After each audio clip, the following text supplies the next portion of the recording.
کو پڑھے, برطانیہ کو پڑھے, یورپ کو پڑھے, دنیا کی ایون کی چائنا اور ایران کو اسٹڈی کرے آپ, ان کی آبادی کو دیکھیں اور ان کی یونٹس دیکھیں آپ کتنے چھوٹے چھوٹے ہیں, لیکن یہ سوال ہی پیدا نہیں ہوتا. پھر کرپشن کا culture from top to bottom ہے, پولیس بک رہی ہے, پٹواری بک رہا ہے, کوئی پوچھنے والا نہیں ہے. یہ بھی تبدیلی جو لے کے ایجنڈا آئے تھے خود ہاتھ کھڑے کر چکے ہیں, کہہ رہے ہیں ہم مافیا سے نہیں لڑ سکتے, یہ بڑے اسٹرانگ ہیں. تو کون لڑے گا؟ کہ ہم لڑیں گے انشاءاللہ. ہم بتائیں گے ان کو کہ عوام کی اور تنظیم کی طاقت کیا ہوتی ہے. ہم نے اپنے آپ کو منظم کرنا ہے. یہ تنظیمی جو اسٹرکچر پاور ہوتی ہے نا, یہ دنیا کی سب سے بڑی پاور تنظیم ہے, یاد رکھیے گا. پیسہ نہیں ہے, اسلحہ نہیں ہے. لوگ کہتے ہیں اسلحہ پاور ہے, میں کہتا ہوں اسلحہ نہیں. 2 کروڑ لوگ کھڑے ہو جائے وہ جانے دینے والے ہیں, مجھے بتائیں نا وہ کتنوں کو ماریں گے؟ مار سکتے نہیں. طاقتور عوام ہے, طاقتور تنظیم ہے, تنظیمی اسٹرکچر ہے, طاقتور ڈسپلن ہے, ڈسپلن ٹیم ہے. تو یہ چیز ہم نے سٹینڈ کرنی ہے, کھڑی کرنی ہے, اور انشاءاللہ تعالیٰ ہم نے اس نظام کو اڑانا ہے. اس کے اوپر ہم نے کام کرنا ہے. تو 100 نئے افراد کا ٹارگیٹ ہے جی. آپ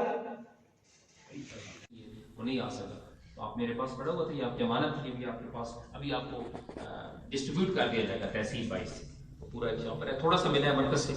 تو باقی اگر اس کو آپ کو چاہیے تو اس کا اوریجنل کاپی آپ کو ای میل ہو جائے گی, تو آپ اپنے ضلع کی طرف سے بے شک اس کو مزید اگر کاپی سے بنانا چاہیں تو آپ کو پرنٹنگ ڈیزائننگ سب کچھ نہیں ہوا ہے. اوریجنل فارم میں آپ کو صرف آپ نے پرنٹر والے کو بولنا ہے کہ اتنے 1000 کاپی اور نکال, وہ آپ کو نکال دے گا, تو وہ آپ اپنے طور پہ بھجوا سکتے ہیں. یہ تھوڑا سا آپ کو مل جائے گی, اس کو آپ ڈسٹریبیوٹ کر دیجیے گا.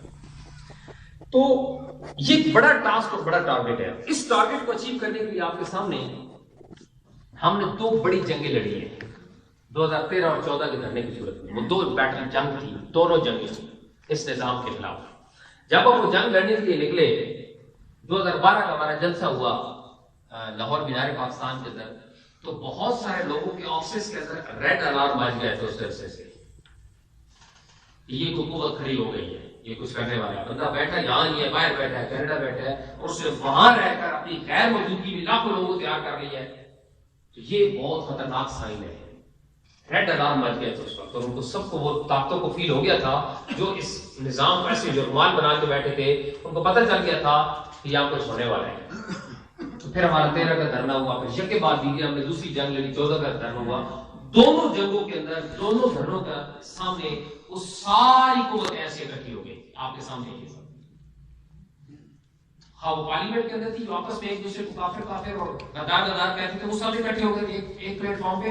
وہ سامنے کی قوت تھی, وہ ہڈن قوتیں تھی جو ان کو پروٹیکٹ کرتی ہیں, جن نے پال رکھا ہے ان کو, جو ہمیشہ ان کو دودھ پلاتی ہیں, کبھی ایک کے منہ میں فیڈر دیتی ہیں, کبھی اٹھا کے دوسرے کو, وہ سارے اس سے غائب ہو گئے تھے کہ یہ طاقتور انقلابی جماعت کھڑی ہو گئی ہے پاکستان کے اندر.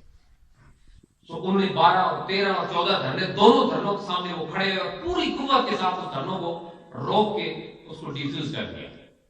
ہم اپنا وہ ریزلٹ گین نہیں کر سکے جو ہم کرنا چاہتے تھے, اگرچہ ہمیں اس سے بہت فائدے ہوئے, ہمیں پبلسٹی ملی, ہم اپنی آواز لوگوں تک پہنچانے میں کامیاب ہوئے, لیکن ایگزیکٹ وہ ٹارگیٹ جو ہم حاصل کرنا چاہتے تھے وہ اس وقت پاسبل نہیں ہوا. اور اس کی وجہ نیشنل اور انٹرنیشنل تمام قومی اور بین الاقوامی طاقتیں جو کسی صورت میں کسی بھی ایسی آواز کو برداشت نہیں کر سکتی کہ جو آواز جس کے